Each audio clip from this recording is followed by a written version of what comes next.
Hello and welcome. You're with us here on Business Today. I'm Abha Bakaya. Here are the day's top stories. It's a big Business Today TV exclusive. Electric vehicle and battery manufacturers seek extra time to implement new safety rules. Say will not be able to implement all the changes by the October deadline.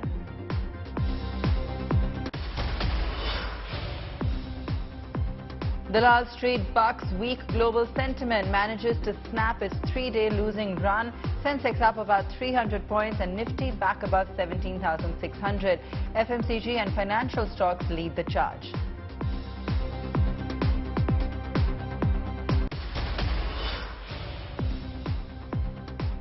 It's festive season in the primary market as well. IPO drought slowly ending with at least 5 public issues to hit D Street in the next month. Companies to raise nearly 9,000 crore rupees.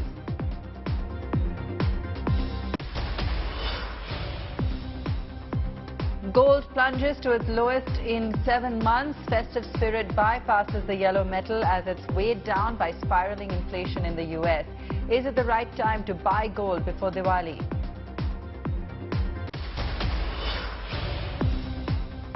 Are cryptocurrencies heading for a winter again? Huge plunge in values pushes the crypto market cap under $1 trillion. Bitcoin also below $19,000 in early evening trade.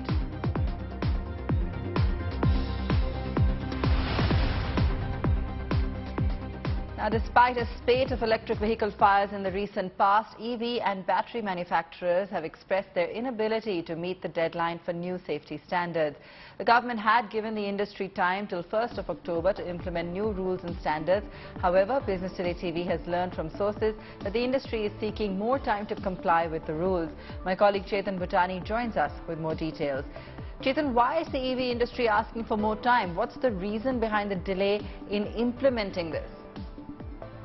Well, that's right. Electric vehicle manufacturers have reached out to the government saying that the additional safety norms that were notified on the 1st of September to be implemented from 1st of October is literally impossible and very difficult for them to achieve. Remember, the industry has already said beforehand that they welcome all the amendments and they would like early adoption of EVs in India and setting up of all the electric vehicle ecosystem. However, the industry has argued that there are 2 to 3 significant points which are leading to some confusion and, of course, difficulty in implementation of the norms that the government wants. First of all, the industry feels that given the scope of amendments proposed, the battery packs would be required to undergo a significant redesign, re-engineering and validation and the testing, of course, and it is critical that some time should be given to the industry. The industry has also argued that the new standards would require redesign of the battery pack as well as the battery management systems, which forms literally the backbone of any electric vehicle.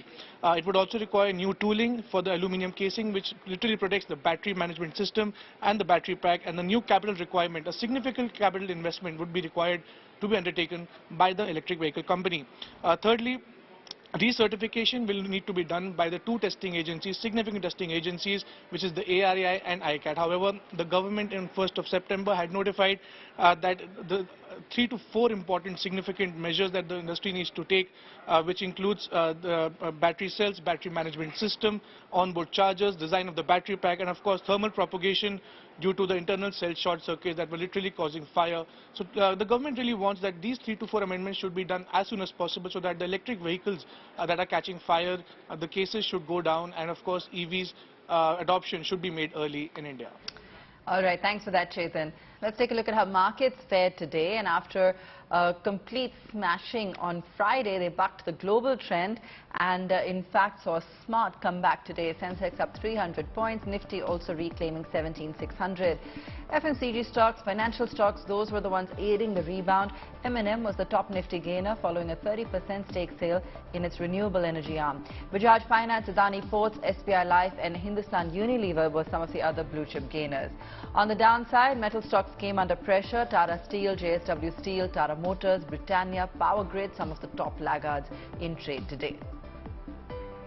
While the Indian market has outperformed its peers, the volatility has continued to mar the Wall Street in the past few months. Moreover, a hawkish Fed is making investors jittery. So where can investors find value in such a market? Which sectors will drive growth in time to come?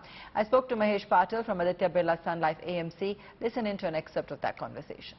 Mahesh, what a shocker we saw when it came to the exchange late last week, particularly on the back of those fears with aggressive rate hikes that we're seeing in the US and the Fed's continued hard stance. What do you think is in store for stock markets after we've seen this extended period of volatility?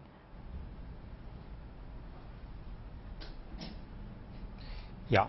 So I think last week, I think the pivot which the Fed took in terms of further hawkishness and further expectation in terms of increase in interest rates has kind of put some setback in terms of global markets, and we've seen that clearly market is starting to now factor in much slower growth, because it seems that the Fed is very clear in terms of focusing inflation, and inflation is still a bit sticky while commodity prices have come down. In US specifically, if you look at the labor market, is still fairly tight, and it will take some time to cool off is what it looks like. So you will probably have now much more extended period of the high interest rate cycle, which the market was earlier expecting that probably with inflation coming down, commodity prices coming down, you would see the reversal in the current stance will happen much earlier. So I think clearly that was a disappointment. And but in India, surprisingly, I think we've seen that markets have done much better. Even our policy rates, if you look at it, while expectations are they will increase in line what kind of increase we are seeing globally, but our 10-year bond yield really didn't move much compared to the movement what we saw in the US 10-year. So India is actually looking much better in terms of its macro outlook, in terms of its growth outlook, and I think for the first time actually, and which is really surprised me also, is that the volatility in not only Indian markets but in the US 10-year and the currency has been much lower than what we've seen in some of the other, not only the emerging markets but also the developed markets. So I think in the short term there is still some concern. I think one has to wait and see where the reset happens and where the expectations in terms of growth settle down, and that in turn where the earnings growth expectations settle down, because I think that would again be recalibrated, and you could see some downgrades to global earnings growth. So of course liquidity is the one question based on global recession possibility, so on and so forth, and appetite. But the other part of it is also India's attractiveness. Valuation apart, which story is really the one that's going to really bring that that liquidity coming into India? Mahesh, like I said, is it across the board? Is it more domestic oriented sectors? Would it be pockets that you feel are now going to really lead the way? The old economy may be staying behind. Are we going to see the new age counters start to revive? Will it be more consumption led, or banks? Where do you see the action really kicking off? So I think for the first time actually in India we are seeing multiple levers supporting the economy going forward, though there could be short-term challenges which could be there because of global growth concerns. But if you look at if you look at consumption, okay, which is the largest part of the economy, there are signs of revival, especially rural consumption, which was impacted last year, especially after the second wave of COVID. But I think we are seeing now farm prices, food prices, okay, which had moved up, would mean that the farm income should be better, and where the monsoons are progressed, looks like we should have a better kharif crop. So rural economy, I think clearly looks to be doing much better, so that will aid consumption. Also discretionary consumption is starting to pick up. Again, auto numbers, if you look at, they are showing a healthy demand, though they're still below the pre-COVID level. So that is, even so urban consumption also looks like is picking up. And apart from that, for the first time we are seeing that the whole private sector capex is showing some initial signs of improving after almost 7 years, from 2015, where we have seen that the overall capex investment to GDP has been coming down. I think that could again see a revival over there, and I think the whole government focus on manufacturing, Make in India, the production links incentive scheme the government has launched is seeing some traction. In a way, actually, while the global growth is slowing down, a lot of companies, like for example, Europe is looking to source more from India because they have their own supply side challenges. The world wants to diversify from China, so that is going to aid our manufacturing sector. So that also is another pillar which will drive growth. And other sectors like, for example, real estate is also seeing decent traction. I think the overall sales of real estate is steady and is picking up. So I think all these, it's essentially going to be the more domestic focused sector, both in consumption as well as investment, I think, which we expect to do well over the coming years. And I think that will drive the market. I think the external links sectors, okay, be it say commodities or oil and gas, or even to some extent IT, will probably face some kind of a slowdown on the global growth. So I think that's how we see some of these sectors going forward. Okay, great. What about cement, Mahesh? Where does that factor in, given the kind of news that we've been seeing as well with the, the capex that's been planned, particularly across some of those specific stocks and the Adani group, and the fact that we're seeing some pretty hefty valuations coming in there as well?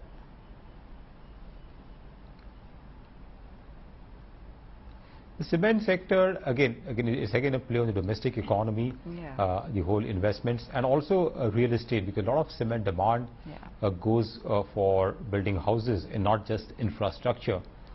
And I think there, overall, what we're seeing is that now, even in rural India, a lot of households are moving towards from old dilapidated houses and trying to reconstruct the houses. So I think the demand from the rural sector, housing sector, is also likely to improve. So I think demand should be fairly decent for cement going forward. But I think cement is also, I mean, the sector is driven by the cement prices, right? And also the contribution margin over there. So on the margin front, I think we've seen pricing pressure because of the margin pressure because of cost increases, especially the fuel prices, the petcoke prices and oil prices which went up. And I think that is starting to now come down. We've seen petcoke prices decline by around 20% or so. And so I think in the next few quarters, I think that benefit should trickle down.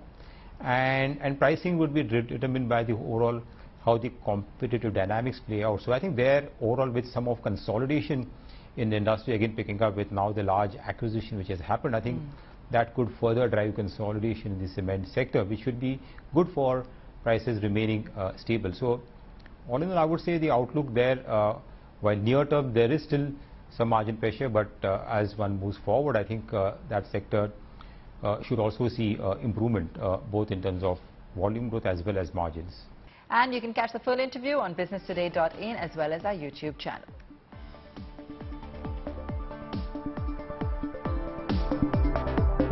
IPO season is back, and how, with as many as 5 public issues for nearly 9,000 crore rupees scheduled to hit the market in the next 1 month alone. That's not all. At least 70 companies are waiting in the wings to raise over 1 lakh crore rupees through the primary market in the coming 12 months. They were some of the most anticipated IPOs ever. E-commerce and fintech superstars which investors were just begging to invest in. But the speed at which their shares fell after listing pulled the rug from underneath the IPO market. A lot of remaining liquidity was sucked out by the mammoth 21,000 crore rupees LIC IPO. No wonder the IPO market has been so subdued this year. Last year, 64 public issues in the main bourses raised 117,388 crore rupees. In comparison, if we exclude the LIC mega IPO, the first 9 months of this year have just seen 20 IPOs, raising just 17,753 crore rupees. However, D Street is all set for a turnaround, with several issues all set to return to the market. According to reports, the next 1 month will see at least 5 public issues hit the market. Ethnic wear brand Fab India is expected to raise 4,000 crore rupees, a portion of which will go to the rural artisans making its products. Medanta Hospital's parent company Global Health Private Limited is expected to raise 2,000 crore rupees. Travel portal Ixigo's IPO could be as large as 1,600 crore, while Inox Green Energy may raise 740 crore. The Unipart's IPO is expected to be around 500 crore rupees. Market regulator SEBI, meanwhile, has given its approval to at least 70 companies to raise over 1 lakh crore rupees through the primary market in the coming 12 months. Then the market could be further energized if government goes ahead with the privatization and public issues of the PSUs. With Rahul Oberoi, Bureau Report, Business Today Television. Now let's take a look at what else is making news in the corporate world. Oyo has revived its IPO plans by filing an addendum to its previously submitted draft red herring prospectus.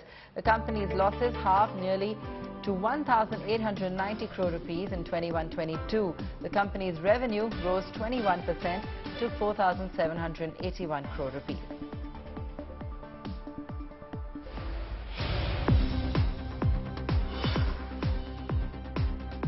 Jet Airways will not be able to meet its September relaunch date. The airline is reportedly facing problems in talks with engine makers of its aircraft. Few of the airline's lenders are also seeking settlement of dues before it commences operations. Skoda has begun production of the left-hand drive version of its SUV Kushaq at its Pune manufacturing plant. The variant is exclusively for export to global markets. The Kushaq is the third car from the Volkswagen stable in India to be exported after the Virtus and the Tiger.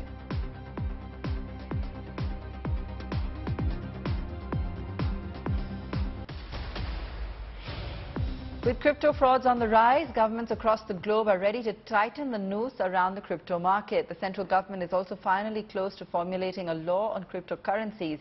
Business Today TV has exclusive information that the government will submit its response to the Global Financial Action Task Force on mutual evaluation of cryptos by early 23. My colleague Karishma Adani joining us with more details. Karishma, regulation is much awaited. What are you picking up from your sources?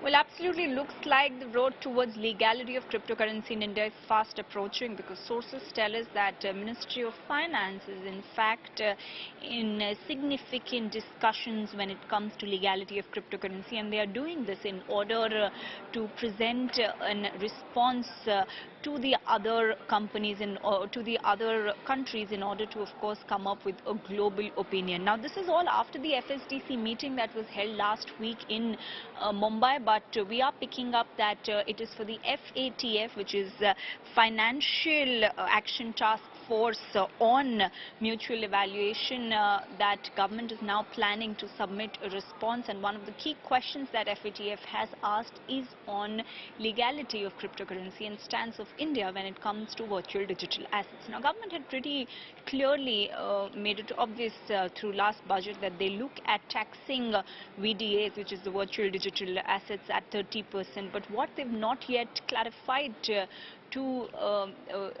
the cryptocurrency users is the legality of cryptocurrency. And now, as per sources, Revenue Department has sent in their set of responses, and Department of Economic Affairs, which is a part of Finance Ministry, will be presenting a response that will go to FATF, and it is likely that this will happen by early next year, that is early 2023. Now, recently, Finance Minister also, in a series of meetings with IMF Managing Director, had mentioned that they are looking at the legality aspect of cryptocurrency, and it is clear that Finance Ministry, in a series of last few interactions, has been vocal that they are looking to come up with a decision that is going to align with all the other countries and is going to be aligned with the global perspective on cryptocurrency. Now, why is this going to FATF is because the FATF Mutual Evaluation Report is an assessment of countries' measures to combat money laundering and any terrorism-related activities. Now, Reserve Bank of India in India, Reserve Bank of India, the central bank, has been quite clear for a long time that they see cryptocurrency as a source of terror funding. So, looks like the government will soon come up with a uniform decision and will be submitting their response on cryptocurrency soon. Thanks for that, Karishma. Gautam Adani all set to cement his place in the infrastructure space of India with his acquisition of Ambuja Cement. The 51,000 crore rupee deal is a force multiplier for the industrialist who already has a finger in many pies, ranging from ports to airports, logistics to energy and FMCG to highway construction. The billionaire is now all set to consolidate his position in the cement sector with a massive fresh infusion. Parachuting into the highly competitive Indian cement space thanks to this mega acquisition of Ambuja Cements and ACC from the Switzerland-based Holcim, Gautam Adani is reportedly making big plans for the construction industry. Because we now own the reconstituted Ambuja Cements board, which now includes Gautam Adani, his son Karan Adani, and several other Adani appointees, approved a 20,000 crore rupee preferential issue, the largest ever in the country, to fund a big play in the cement business.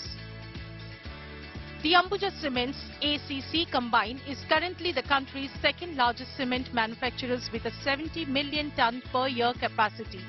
The Adani Group plans to double it over the next 5 years. We expect significant margin expansion to become the most profitable cement manufacturer in the country.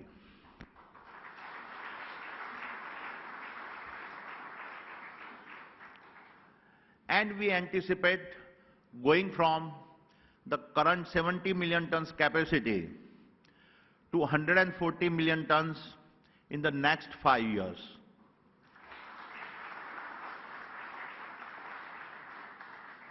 Needless to say, a large part of my confidence comes from the combined strength of the leadership we are getting from ACC and Ambuja. Currently, India's cement market is dominated by Ultratech, which has a 120 million ton per year capacity. The Aditya Birla Group-owned company has already announced its plans to boost this capacity to around 160 million tons by 2024-25 and is also looking at acquisitions. However, with a war chest of 20,000 crore rupees, which analysts feel can easily be increased to 60,000 crore if Adani takes on even more debt, the newcomer has enough firepower to absorb. Small players will find it hard to beat the cost structure of their bigger competitors. Reports put cement companies like Nuvoco Vistas with a capacity of 25 million tons, India Cements with a capacity of 15 million tons, and the 6 million ton capacity Sanghi Cement as the most suitable acquisition targets for Adani. As our nation's growth story unfolds, with trillion-dollar investment in infrastructure and housing, cement is an attractive adjacency to our infrastructure business, especially the group's ports and logistics business, green energy business, and the e-commerce platform being developed. These adjacencies give us significant competitive advantage and puts us in a position to gain unmatched scale. Analysts feel the Adani Group's cement deal could catapult into the next level of infrastructure play from just construction to a larger opportunity in building materials. The group is in the perfect position to align itself with the government's huge outlay for infrastructure, which is estimated at 10 lakh crore rupees in this year's budget. Bureau Report, Business Today Television. As I said, the start. Cement stocks were on a roll today with expectations of Ambuja Cement going on a shopping spree, triggering a rally. While Nuvoco Vistas jumped nearly 11% on the BSE to close at 446 rupees, Ambuja Cements was up around 9.5%. India Cements was up 9%, while the third cement company likely to be on the Adani radar, Sanghi Cements, closed at the upper circuit. And that's how we leave it on the show tonight. Thanks so much for watching.